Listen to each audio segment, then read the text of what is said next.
Yeah. Yeah.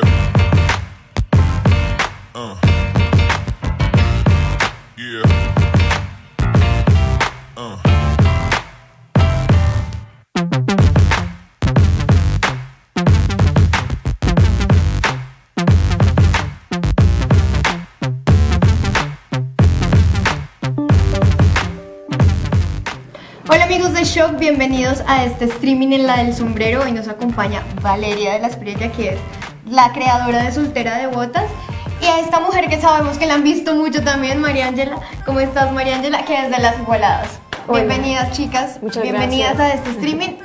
Como lo pueden ver ahí abajito en el copy, vamos a hablar hoy de la virginidad. ¿Por qué vamos a hablar de la virginidad femenina? Hace unos días en Shock hicimos un artículo que hablaba de por qué la virginidad es una mentira.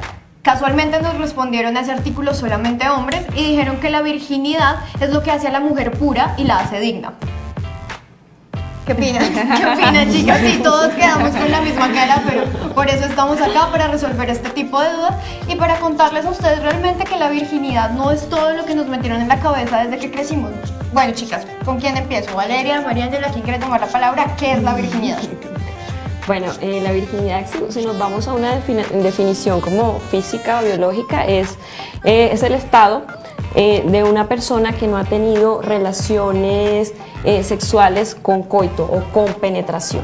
Pero si ya lo vemos desde un punto de vista social y cultural, la virginidad es una construcción que se da en algunas sociedades y es como parte del patriarcado y de los estereotipos que le imponen a la mujer para cumplir ciertos roles o ciertos papeles que la van a hacer digna o a ser respetada en la sociedad. En caso de que esa mujer no cumpla con ese rol, entonces esa mujer no es digna y no va a ser una buena esposa, una buena madre, no va a ser el pilar de la sociedad. Entonces hay varias visiones de lo que es la virginidad. Pues a mí no me sorprende que les hayan respondido solo hombres en ese post de Shock, porque pues también lo vivimos a veces en los videos que hacemos en Las Igualadas, que nos ven mayoría de mujeres, pero muchas veces los que comentan y los que se toman la palabra, así no sean la mayoría de los que nos ven, son los chicos. Es curioso, por eso muchas veces cuando uno está en espacios de discusión, pues tiene que promover que seamos nosotras las chicas las que hablemos y opinemos sobre estos temas, como este de la virginidad, que son nuestros. Y es chistoso además pues que ellos digan esto de que la virginidad es lo que hace una mujer pura y lo que hace a una mujer, no sé, digna, que fue más o menos lo que les dijeron, porque pues estas son ideas y son mitos que se han construido alrededor de la historia. Digamos, yo no creo que la virginidad sea una construcción biológica, como no lo son la mayoría de los estereotipos de género que nos asignan, sino que más bien es una construcción cultural a la que se ha llenado de un montón de significados, que en últimas lo que terminan haciendo es hacernos sentir incómodas con nuestro cuerpo y generarnos un montón de inseguridades alrededor del cuerpo que tenemos y cómo lo utilizamos. Bueno, les voy a contar una anécdota. Cuando yo era muy chiquita, estaba como en tercero de primaria, amaba la gimnasia. Entonces, en una de estas pruebas de gimnasia tocaba abrirse de piernas, totalmente hasta el piso, y me acuerdo que una de las profesoras dijo: eso está mal, van a perder la virginidad. Entonces, o sea, una niña de no sé cuántos años tenía, yo 7 años supongo, ¿cómo así que virginidad? Entonces explica, es que va a romper el himen. ¿Qué es el himen? O sea, ¿el himen es lo que nos hace vírgenes o no vírgenes? ¿O en qué consiste? No, mira, el himen es una membrana que tienen entre el 80 y el 90% de las mujeres. Es una membrana muy fina que cubre la parte exterior de la vagina. Como te dije, hay mujeres que pueden nacer también sin himen, no todas las mujeres lo tienen, y hay diferentes tipos de himen. El himen normal que conocemos, o el típico, es el himen anular, que es como una especie, esta es la vagina y esta es una especie de anillo que cubre la vagina. También hay unos himen que, por ejemplo, que pueden llamarse los himen complacientes, que son esos himen que no se rompen o que no se desgarran. Inclusive hay casos de mujeres que han tenido hijos y el himen no se les rompe. O hay mujeres que tienen problemas con el himen, que el himen está tan cerrado que al himen hay que hacerle un pequeño agujero para que pueda salir, para que una mujer pueda tener una menstruación normal. Pero definitivamente en términos médicos, himen no es lo mismo que virginidad, porque una mujer sin tener relaciones sexuales su himen se le puede desgarrar, ya sea porque practique algún deporte extremo o monte a caballo o por el uso del tampón, sino que culturalmente, socialmente y religiosamente ven el himen como si fuera parte de la virginidad. Entonces ha pasado en muchos casos que a muchas mujeres tienen su primera relación y como no se les desgarra el himen cuando el hombre las penetra, entonces ya dicen que no es virgen y que mintió, que es impura, pero himen no tiene nada que ver con virginidad. Además hay mujeres que ni siquiera nacen con himen. No, y creo que de hecho la cifra es algo así como que el 44% de las mujeres, o sea, prácticamente la mitad de nosotras no sangramos durante nuestra primera relación sexual porque, pues lo que decía Valeria, en nuestro diario vivir realizamos durante nuestra vida una cantidad de actividades en la infancia, etcétera, que pueden hacer que el himen se rompa, y en realidad es un mito que es curioso porque uno se imaginaría como, bueno, estas cosas hablaban en el medioevo, hablaban nuestras abuelas, pero en realidad yo recuerdo que mi generación, y todavía lo escucho en niñas más pequeñas, tiene una cantidad de dudas sobre esto y de inseguridades, como de pucha, no sangré con mi novio, ahora qué va a pensar de mí, o sea, de verdad es una cosa que todavía tenemos metida en la cabeza. Bueno, antes de continuar, quiero decirle a las chicas que nos están viendo ya que si tienen preguntas nos pueden escribir ahí abajo en la caja de comentarios y acá les vamos a resolver todas las dudas. Por otro lado, Vale, hay muchas chicas, lo que tú mencionabas, que tienen mucho miedo a tener relaciones sexuales. Uno por eso, por no sangrar. Y cuando no sangran, entonces los novios les dicen, es mentira que usted era virgen. O sea, nos metieron en la cabeza que sí, o sea, para tener una relación sexual efectiva por primera vez, la mujer tiene que dejar un chorro de sangre en las sábanas. Entonces, ¿qué pasa si no sangras? O sea, bueno, ¿está mal? ¿Dejas de servir? Mira, yo te cuento un poquito también entre la historia y lo que dice la medicina. O sea, cada cuerpo de cada mujer es diferente y cada estructura es diferente. Entonces hay mujeres que sí van a sangrar con la primera relación sexual, y otras mujeres no van a sangrar. Lo que pasa es que en la antigüedad prácticamente la primera vez de muchas mujeres eran violaciones. O sea, su primera vez era con un esposo, era un arreglo familiar, el tipo llegaba enseguida y tome pa' que lleve, perdonen la expresión, pero así era. Entonces la mujer, obviamente, como era una cosa a la fuerza, muchas mujeres ni siquiera sangraban porque el himen se desgarraba, sino que sangraban era porque no habían dilatado, no estaban lubricadas, y el hombre al entrar con fuerza las lastimaba tanto que ellas gritaban de dolor y sangraban, y muchas veces no era necesariamente el himen. Entonces eso depende del tipo de mujer y del tipo de cuerpo. O sea, que el himen no tiene nada que ver si tú sangras. Hay mujeres a las que su primera vez ni siquiera les va a doler, lo van a disfrutar mucho porque están relajadas, es su vagina dilatado, lubrican, entonces van a sentir placer y no dolor. Entonces si tú estás un poco asustada, no te vas a relajar, y eso también va a influir en que te duela la primera vez. Por ejemplo, mi abuelita, mi bisabuela me contaba que cuando yo le pregunté alguna vez, porque yo siempre era una niña que hacía preguntas imprudentes, y ahora estamos acá. Sí, y ahora estamos acá conversando sobre esto. Yo le decía como, bueno, abuelita, ustedes se quitaban la ropa también para tener relaciones sexuales, y ella me decía como, ahora, ¿qué es eso? Uno simplemente se subía a la nagua, y me acordé mientras hablabas, porque uno simplemente se subía a la nagua y llegaba el marido y ya, y como que era únicamente esa toda la interacción, y pues eso, como tú dices, es básicamente una violación, ¿no? Como no, yo me limitaba a subirme a la nagua, o a veces las naguas tenían un orificio justo ahí en la vagina y los tipos llegaban, entraban y salían y no pasaba nada más. No, y tenían una frase muy chistosa que decían, no es por vicio ni por fornicio, es por dar un hijo a tu servicio. Es decir, el sexo lo veían como pecado, y la única forma de que no fuera pecado era cobijado bajo el manto del matrimonio. Otra cosa que tiene que ver con el tema de la virginidad y todo ese constructo social era que a las mujeres anteriormente se les consideraba seres inferiores y mentalmente débiles, y que eran mujeres eran las descendientes directas de Eva, y Eva simbolizaba el pecado. Entonces, si una mujer en su vida quería ser respetada y valorada, entonces no debía ceder ante esas pasiones y ese pecado, porque ya teníamos incrustado el chip del pecado. Entonces una forma de restringir a la mujer era diciéndole, pórtate bien, sé pura, sé digna, el deseo sexual es malo que tú lo sientas, tú no debes sentir placer, las que sienten placer son las mujeres de la mala vida. Entonces uno no quería ser la mujer de la mala vida, uno quería ser la princesa con la que el príncipe se va a casar y te va a llevar al castillo, no la bruja del cuento. Entonces eso también influyó que muchas mujeres reprimieran su sexualidad y no disfrutaran su sexualidad por todos esos mitos que nos han metido en la cabeza. Bueno, casualmente nos escribe un chico, Jonathan Arias, hombre, y conclusión, quedamos con la incertidumbre mediante el himen. Yo creo que podemos darle un tip a estos chicos y es realmente que el problema de si sangra o no sangra la mujer puede ser que el chico sea un mal amante o la esté cogiendo a la fuerza o haya demasiada tensión en el momento. No, mira, eso depende del tipo de cuerpo que tenga la mujer. Entonces, el himen no está relacionado con la virginidad. Habrá algunos casos en que la mujer en su primera relación sexual sí se le rompe el himen y sí va a sangrar, pero hay muchos casos en que la mujer no sangra, se le puede desgarrar el himen pero no sangra, o ya el himen inclusive sin haber tenido relaciones sexuales se le ha desgarrado antes, como dije antes, por el uso de un tampón, por practicar algún deporte, por montar a caballo. Es decir, el himen no tiene que ver, o sea, no es concluyente para decir si una mujer es virgen o no, o si sangra o si le duele su primera relación, porque cada mujer es diferente y cada encuentro sexual es diferente. Bueno, y no deberían estar tan pendientes Sí, de eso exacto. tampoco. O sea, los encuentros sexuales son para disfrutarlos, para tener un momento con otra persona a la que estoy escuchando y estoy entendiendo, pues andar pendientes si ella tiene himen o no himen, si se le rompió, si sangró, pues de verdad. Sí, el valor de una mujer no depende de su vida sexual. Una mujer vale porque es un ser humano y porque es un sujeto de derechos. Además, por ejemplo, en algunos países ya han empezado a prohibir esas dichosas pruebas de virginidad o pruebas del pañuelo, porque es atentar contra los derechos sexuales y reproductivos de la mujer. Pues la mujer, como todo ser humano, tiene derecho a la autonomía sexual, a la libertad sexual, derecho al placer, y todo eso es un atentado, es una forma de violencia. Así como en algunas comunidades que les cortan el clítoris a las mujeres, o en algunas culturas africanas que les cosen los labios menores, porque la mujer no debe sentir placer y debe guardarse pura hasta que llegue su esposo. Todo eso es represión y eso fomenta la desigualdad y fomenta que las mujeres no disfrutemos del sexo por culpa, por miedo, y las cosas deberían estar más equilibradas. Bueno, hablemos un poco en contexto histórico, más allá del contexto físico. ¿Cómo se usó la virginidad para darle valor a una mujer o no? Inclusive hay muchos lugares en donde se venden mujeres porque son vírgenes, y estas que son vírgenes valen mucho más que las otras que ya no lo son.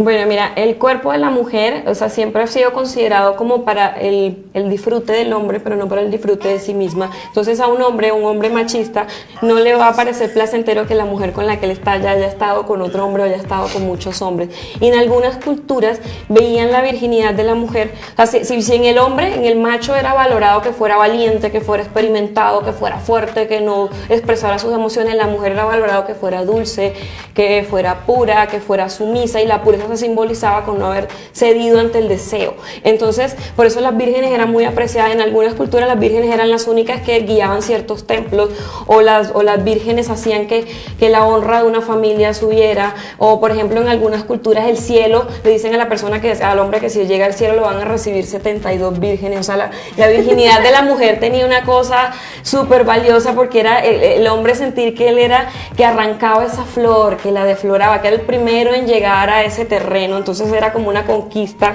para el macho sentir que era el primero en conquistar una tierra, porque éramos eso, como si fuera una propiedad del hombre. Pero seguimos siéndolo. Y yo creo que también esto viene pues de una construcción que, como decíamos al principio, es cultural y que también es religiosa. O sea, esta idea de que la mujer es pura en tanto es virgen, pues viene de una noción, como de la noción más radical de la interpretación de la Biblia, y de una interpretación como aristotélica, y es que el cuerpo es la cárcel del alma. Entonces, en la medida en la que el cuerpo es la cárcel del alma, pues definitivamente no es una cosa que puedas usar para disfrutar y que puedas usar a tu conveniencia y que puedas usar para sentir placer, sino que simplemente es la cárcel de algo más puro que está por allá y que es el alma, y en la medida en la que es una cárcel, pues no puedes hacer nada con él. Lo curioso es que a lo largo de la historia el cuerpo no fue una cárcel del alma para los hombres, sino solamente para las mujeres. Bueno, pero ¿de dónde salió el concepto como tal de virginidad? ¿Viene de la religión y de la Virgen María y de todo esto? ¿O nos lo metieron en un momento ahí porque sí?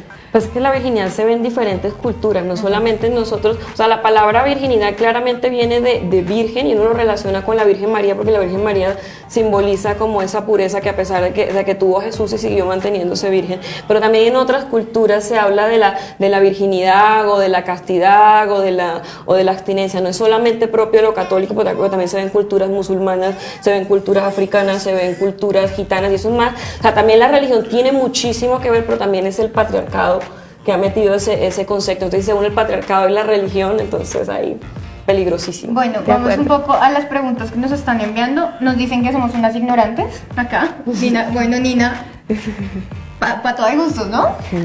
Por otro lado, nos dicen, chicas, ¿qué piensan sobre el dicho yo llegaré virgen al matrimonio? Yo creo, es decir, yo creo que la decisión de iniciar la vida sexual es una decisión que le corresponde a cualquier mujer. Entonces, si hay alguien ahí que nos está viendo y que no se siente cómoda con iniciar su vida sexual por fuera del matrimonio, porque esas son sus creencias personales o religiosas, es absolutamente respetable. Pero lo importante y lo que sí deberíamos tener todas nosotras en cuenta, y sobre todo en esa etapa del despertar sexual, que es una etapa súper linda en nuestra vida, es que es una decisión que debemos tomar por nuestra propia cuenta, que no debe ser una decisión impuesta, que nadie nos puede decir, usted tiene que esperar hasta que yo le diga que tiene que esperar para empezar a disfrutar de su cuerpo.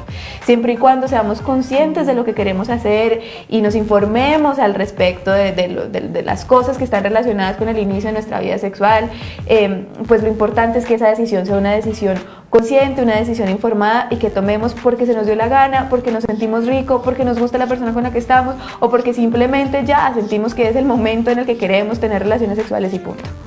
Sí, exacto. Aquí no estamos juzgando si la virginidad es buena o mala, sino que la mujer tiene el derecho de decidir qué quiere hacer con su vida sexual. Y por eso también es muy importante que, además del placer, entendamos que las relaciones sexuales tienen un grado de responsabilidad altísimo para consigo mismos: el respeto a tu cuerpo, el respeto por el otro, el saber que cuando tú tomas una decisión de estas estás poniendo en riesgo tu salud en el caso de que tú no te protejas, de que tú no te cuidas, porque muchas veces en algunas sociedades a lo contrario, hacen sentir mal a las niñas o a las adolescentes porque todavía son vírgenes. Ay, cómo eres de morronga, o mira que ya todas lo hicimos y faltas tú. Entonces también es eso lo que decía María Ángela, no ceder ante la presión social, y que cada persona es libre de decidir lo que hace con su cuerpo, y que es una decisión voluntaria, consciente, tranquila y responsable. Aquí nadie está incitando a que haga o no haga lo que no quiere, sino que la persona se sienta contenta, y que después de que tenga su primera relación sea un momento de felicidad, de tranquilidad, y no de culpa, no de tristeza, y no de cosas hartas. Bueno, cuando yo estaba en el colegio recuerdo mucho que en bachillerato es como más o menos cuando empiezan, o en mi época del colegio era cuando empezaban como las chicas a tener relaciones sexuales y a contar entre las amigas qué se sentía, que había pasado, dónde había estado, ¿cierto? Una de ellas decía, es que le voy a regalar a mi novio de mes mi virginidad. Es como, esto sigue un regalo. Yo creo que todavía realmente hay lugares en donde las chicas siguen pensando y teniendo este concepto de virginidad como, se lo voy a regalar a mi hombre, a ver si así lo retengo, a ver si así, o es una muestra de amor infinito, o vuelve a lo mismo, la pruebita de amor. Entonces, ¿cómo cambiar este concepto en las chicas? Yo creo que esa idea de la virginidad como regalo simplemente es como la consecuencia directa de todo lo que hemos venido hablando acá, ¿no? Nos han dicho que nosotras, entre más puras y menos cedamos al deseo, como si ceder al deseo no fuera absolutamente humano, pues todo esto que nos han metido en la cabeza termina trayendo como resultado que nosotras, o algunas de nosotras, sintamos que entregarle la virginidad a un hombre es una manera de alabarlo y de mostrarle cuánto lo queremos. Digamos, lo he escuchado un montón, es mi caso personal, pero lo he escuchado mucho y entiendo de dónde viene, y me parece que no es gratuito, y entiendo perfectamente las chicas que se sienten así. Yo creo es decir, yo creo que lo que hay que combatir no es necesariamente la idea de la virginidad como regalo, sino todo lo que viene antes de eso. La idea de que tú sientas que tu valor depende de una cosa como esta, de que tu valor depende de si has tenido sexo o no. Además que eso es una cosa que de verdad deberíamos cuestionarnos, porque es que las mujeres siempre salimos perdiendo. Entonces, si llegas al matrimonio y entonces resulta que eres una mojigata y no te sabes todas las posiciones sexuales, esta vieja como es de mal polvo, y en cambio yo aquí queriendo una vieja que sea tal. Pero si en cambio te las sabes todas, entonces empiezan a preguntarte, oye, pero ¿dónde fue que aprendiste? Y es que ¿cuánta experiencia tienes? Y es que tú ¿con cuántos has tirado? Uy, pero entonces yo no he tirado con tantas, entonces tú has tirado más que yo, y eso les genera un montón de desacomode. Entonces es muy maluco. O sea, yo creo que deberíamos superar esta conversación, llevarla más allá y simplemente olvidarnos de este cuento de la virginidad, ¿verdad? Como sacar el chip. Es un estereotipo de género. Adiós, a los estereotipos hay que mandarlos al carajo. De que la sexualidad de la mujer, desafortunadamente, por siglos y siglos ha sido construida alrededor de la sexualidad del hombre. Es decir, el hombre es quien le activa, pum, el botoncito de la sexualidad, a la mujer es el que la descubre, el que la explora, el que la hace mujer, porque todavía se escucha esa expresión, es que Eduardo Antonio la hizo mujer, hacía la telenovela de los 80, o lo que decía también María Ángela, la sexualidad de la mujer siempre ha estado en tela de juicio. Es decir, tú sales con un chico que te gusta y tú estás preocupada si a la segunda cita, si a la tercera cita se lo vas a dar, y si se lo da muy rápido, entonces el tipo va a pensar que eres una fácil o que se lo dice muy rápido, o si llevas un tiempo soltera y no llevas pareja, no, a esa mujer lo que le hace falta es un buen polvo, está falta de macho. Entonces siempre la sexualidad de la mujer ha estado sujeta de juicio. Por ejemplo, cuando un hombre dicen que el tipo es un Don Juan y ha tenido muchas parejas sexuales, lo celebran, pero en cambio cuando una mujer ha tenido varias parejas sexuales o quiere tener una vida sexual activa, entonces la juzgan. Es decir, tiene que acabar eso, tiene que haber una igualdad en la forma como vemos la sexualidad masculina y femenina, y que la mujer pueda decidir, ya sea que quiera decidir llegar virgen al matrimonio, ya sea que quiera tener muchas parejas sexuales. Su valor como ser humano no depende de lo que ella haga con su cuca y con su cuerpo. Punto. Bueno, yo creo que acá es necesario también hablar un poco de cómo en los colegios y desde que nos enseñan clases de educación sexual se les ha enseñado a las niñas que cuando usted va a tener relaciones sexuales por primera vez, lo primero en lo que tiene que pensar es con quién lo va a hacer y por qué lo va a hacer, porque sus compañeros lo pueden juzgar o la sociedad alrededor la puede juzgar como usted es una perra. ¿Por qué? Porque ella tuvo relaciones sexuales. Pero en ningún momento les han enseñado o nos han enseñado a las mujeres que tener relaciones sexuales implica que usted puede quedar embarazada, que puede contagiarse de una enfermedad sexual, que puede tener cambios físicos que no le gusten y que si lo hace con una persona que la vaya a tratar mal la primera vez, pues va a ser una experiencia que le va a marcar toda la vida y que probablemente se le puede tirar sus relaciones sexuales futuras. ¿Cómo cambiarle ese concepto a las personas académicas que están allá enseñando qué son relaciones sexuales para que dejen de lado el qué dirán y les enseñen realmente el valor propio de las mujeres y los límites que tienen sobre su cuerpo? Es que además, incluso cuando informan sobre enfermedades de transmisión sexual o cuando informan sobre la posibilidad de tener embarazos no deseados, lo hacen desde un lugar moral que es muy complicado. Entonces utilizan las enfermedades de transmisión sexual o utilizan el tema del embarazo como una manera de manipular a las niñas, como una manera de manipularnos en muchas ocasiones para que simplemente le tengamos miedo a nuestra vida sexual. Y no es una conversación abierta, de verdad informativa, que además explique cuáles son los métodos anticonceptivos que pueden prevenir una cosa u otra, si no es como no, si tienes sexo es muy probable que ya, no sé, vayas a tener VPH y que vayas, por supuesto, o sea, digamos que salimos al mundo y acá yo puedo adquirir una gripa, si salgo al mundo sexual, por supuesto que puedo adquirir una enfermedad de transmisión sexual si no tomo las medidas correspondientes, y muchas veces hasta si tomamos las medidas, pero eso no nos lo dicen porque muchas veces utilizan las enfermedades y el embarazo simplemente para satanizar las relaciones sexuales y no nos informan sobre mecanismos de prevención certeros, útiles, que de verdad nos puedan hacer vivir una vida sexual placentera sin andar con miedo todo el tiempo. Y yo creo que la manera de solucionar esto, que era tu pregunta, es enseñando feminismo en los colegios. Yo creo que cada vez más importante que las niñas sepan qué es el feminismo, para qué sirve eso, de qué está hecho, qué herramientas de ahí pueden tomar para salir a la vida y tener una vida mucho más feliz y mucho más tranquila, con ellas mismas, con los hombres, con sus familias.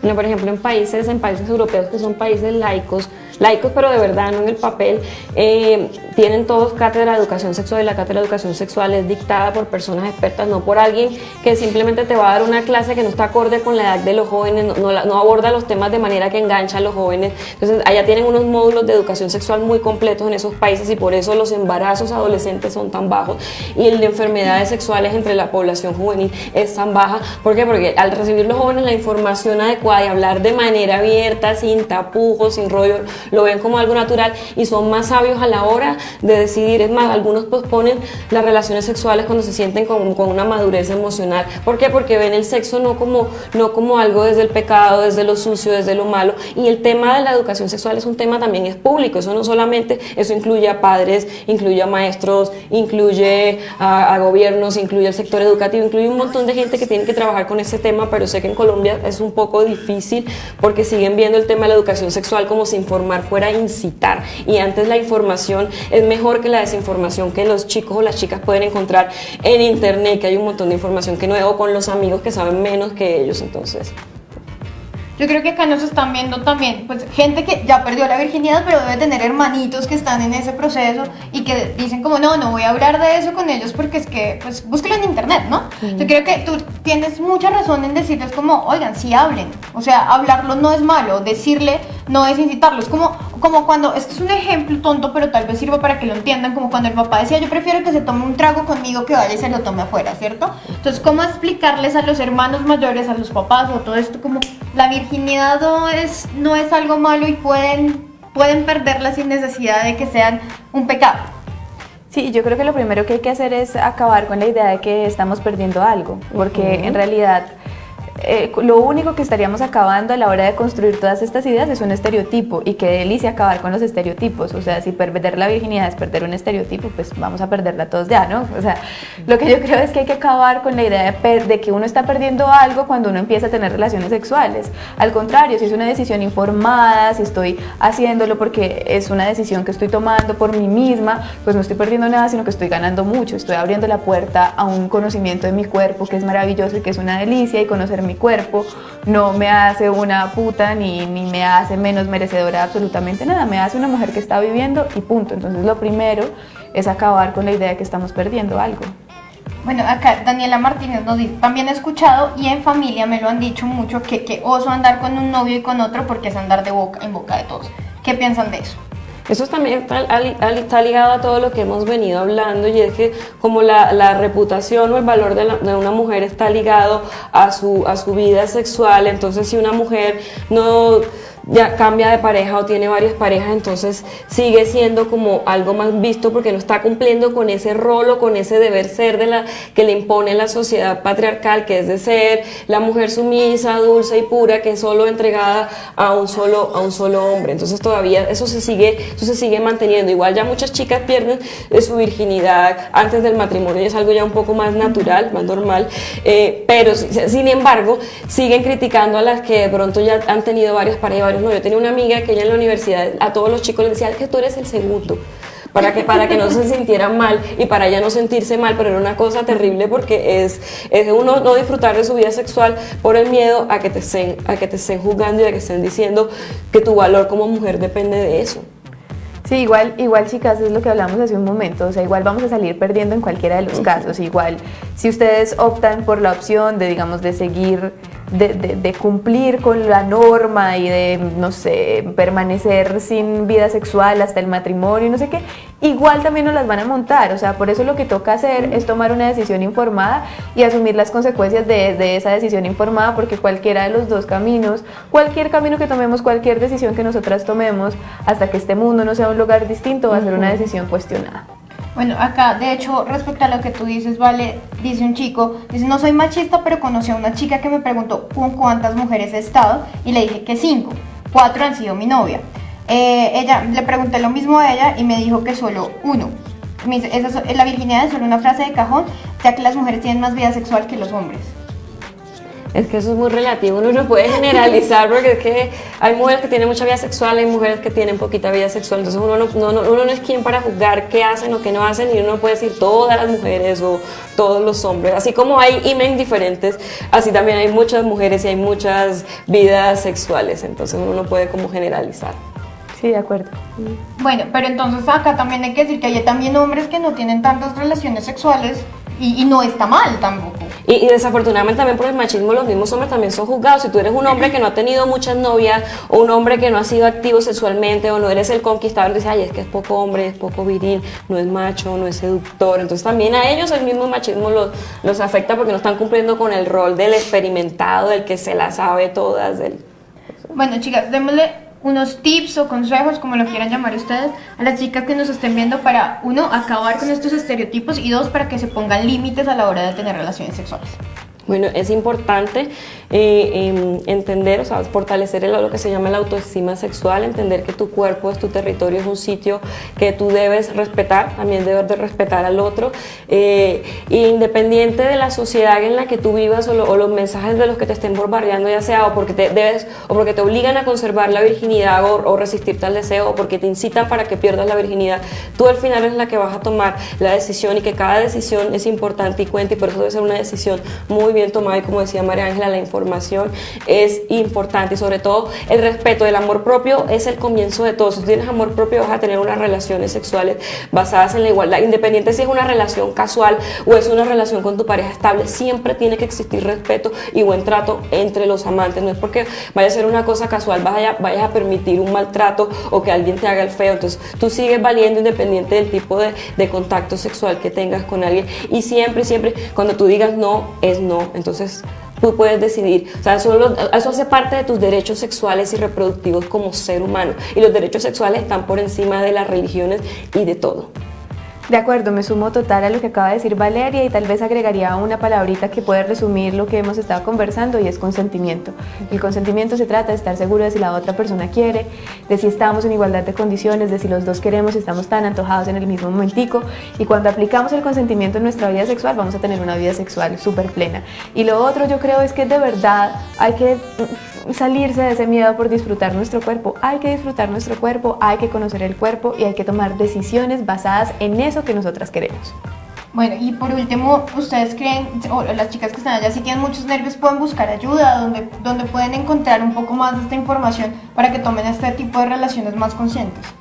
Pues bueno, la información debería venir de primeras fuentes, de las fuentes primarias que son los padres y el colegio, las instituciones educativas, pero desafortunadamente muchas veces no es fácil encontrar ese tipo de información que no esté manchada de los mitos. Traten de buscar siempre blogs o páginas que tengan que ver más con temas científicos que con temas mitos. La ciencia te puede desmentir si es cierto o no, porque muchas veces, por ejemplo, como el tema del himen, hay muchos mitos con respecto a eso, pero definitivamente lo que dice la ciencia es lo más cercano a la realidad. Entonces buscar algo que se base en la ciencia, no tanto en los mitos. Sí, y hay que hablar con la mamá, hay que intentarlo, hay que intentar hablar con la mamá. Yo hablé con mi mamá de sexo muchísimo y fue realmente útil, fueron conversaciones de las que aprendí un montón.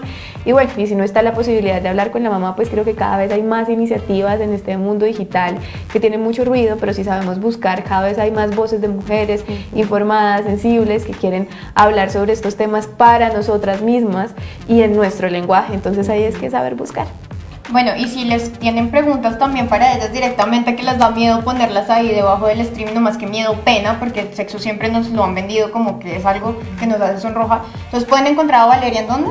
En mi blog se llama solterasdebotas.com. También me encuentran en mi blog en El Espectador o por Instagram @solterasdebotas. ¿Y a María Ángela? Bueno, pues nos pueden buscar como @lasigualadas en Instagram y Twitter, y mis redes personales son @mariangela_urbina en Instagram y @mariangelauc en Twitter. Bueno, chicos, no es más por hoy. Muchísimas gracias por la información, gracias por acompañarnos en el streaming y nosotros nos vemos en otra ocasión. Chao.